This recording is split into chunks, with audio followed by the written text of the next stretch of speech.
What's poppin', yo? Welcome back to another YouTube video. Today we are back at it again. The news is high. There is a lot of news here, and never fear. The news is here. I'm going to be talking about it all week, I normally do.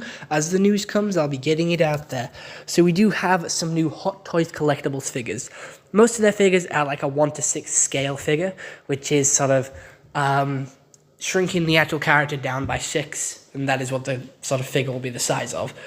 So here is Moff Gideon, who does have two interchangeable heads, which you can see here between the helmet and his normal sort of facial expression. He doesn't have his mustache, but that can be forgiven. He does come with this staff, which is the electric one, which is used by some of the more better guards. He is really shiny. He has obviously the normal Hot Toys Collectibles, posability at the shoulder, neck, elbow, wrist, fingers even, also knees, hip, top of the thigh, feet, and ankle, I do believe it is. You can even swap out some of the parts here, but Hot Toys Collectibles, they always do such good figures. Like, their figures are always top quality, the amount of detail that they put into them, and they're limited to like very few pieces, and they are very expensive, so once they're gone, they're gone.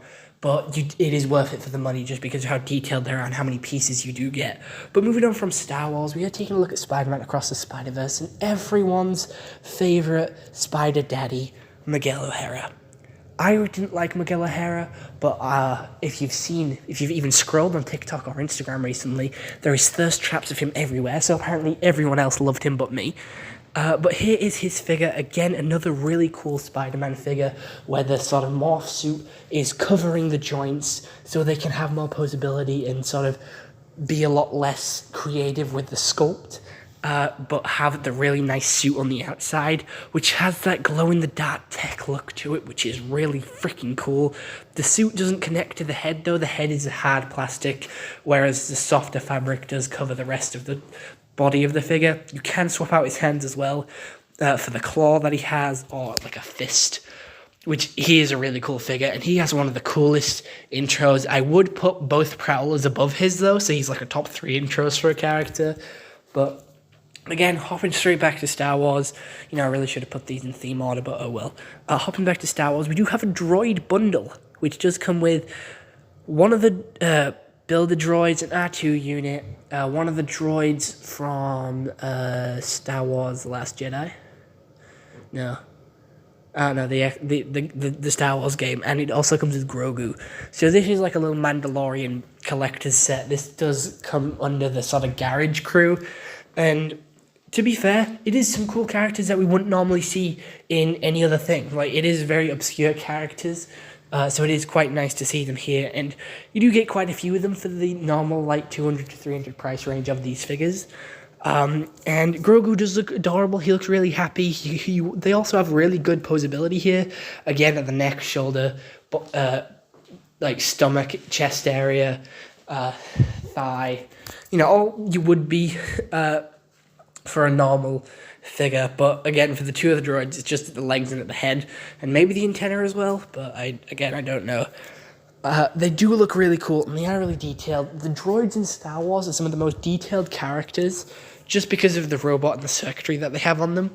So the fact that these are really detailed figures just proves how much Hot Toys Collectibles care about their product, and how much they care about their sort of fan base and the product that they're putting out and giving to us. It's just so good, man. Moving on to the next one, which is Wonder Woman. I'm quite shocked at this one, because we haven't got any Wonder Woman, media recently, so I don't really know why they released it now, of all times. But, again, it is a really cool figure. The sort of joints are hidden under the skin material that they use, like the really rubber plasticky sort of material that they'll use for the skin of these figures.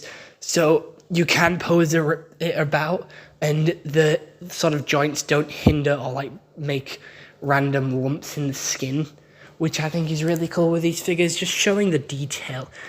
So I do agree with the price point of it being like 300 to 400, 200 pounds for these figures. I do want to get some. It would be nice to have some in my collection, but again, it's a lot more expensive.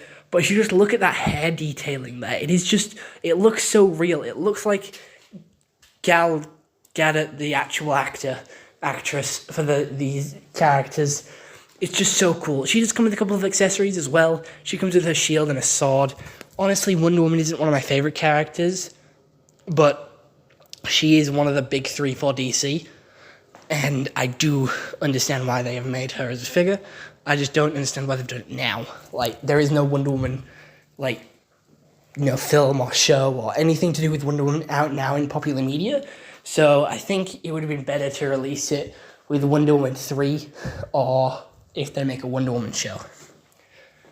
Moving on to the last one that I'm going to take a look at in this video, it is the man, the myth, the legend himself, Keanu Reeves, getting his own figure for The Matrix. I do believe he had his own figure for John Wick, but he now has his own figure for Matrix Resurrection, which I suppose is quite good on their behalf because they can reuse the head mold. They don't often reuse molds, but if it's for the same actor, it is understandable, Use the same head mold, there you go, slap it on a new body.